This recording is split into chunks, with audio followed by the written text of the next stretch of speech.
പ്രതിപക്ഷ നേതാവ് V D Satheesan deal വിട്ട് പുതിയ പല വിഷയങ്ങളിലേക്കും എത്തുന്നത് കേരള രാഷ്ട്രീയത്തിലെ ചർച്ചകൾക്ക് വഴി മാറ്റം ഉണ്ടാക്കാനാണോ?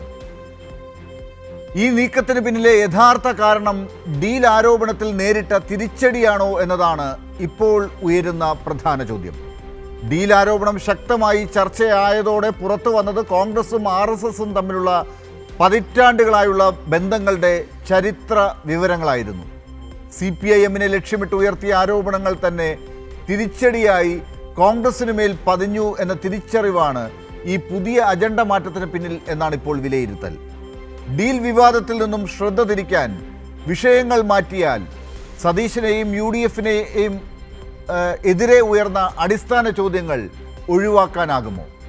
രാഷ്ട്രീയമായി പ്രതിരോധത്തിലായ സാഹചര്യത്തിൽ വിഷയം മാറുന്നത് ഒരു താൽക്കാലിക രക്ഷാമാർഗം മാത്രമല്ലാതെ മറ്റൊന്നുമല്ല എന്ന് വിമർശകർ ചൂണ്ടിക്കാട്ടുന്നു. ഇതിനിടയിൽ സംസ്ഥാനത്ത് നടപ്പിലാക്കുന്ന വികസന പ്രവർത്തനങ്ങളെ മുഖ്യ വിഷയമാക്കി രാഷ്ട്രീയ മത്സരം നടത്താൻ UDF തയ്യാറാകുമോ എന്നതും നിർണായകമാണ്. ആരോപണങ്ങളും വിവാദങ്ങളും വിട്ട് യഥാർത്ഥ വികസന ചർച്ചകളിലേക്ക് കടക്കാൻ പ്രതിപക്ഷം തയ്യാറാകേണ്ട സമയമാണ് ഇത് എന്ന് രാഷ്ട്രീയ നിരീക്ഷകർ അഭിപ്രായപ്പെടുന്നു. ഡീൽ വിട്ട് ഡെവലപ്മെൻറ്റ് ചർച്ചയ്ക്ക് പ്രതിപക്ഷ നേതാവ് തയ്യാറാകുമോ?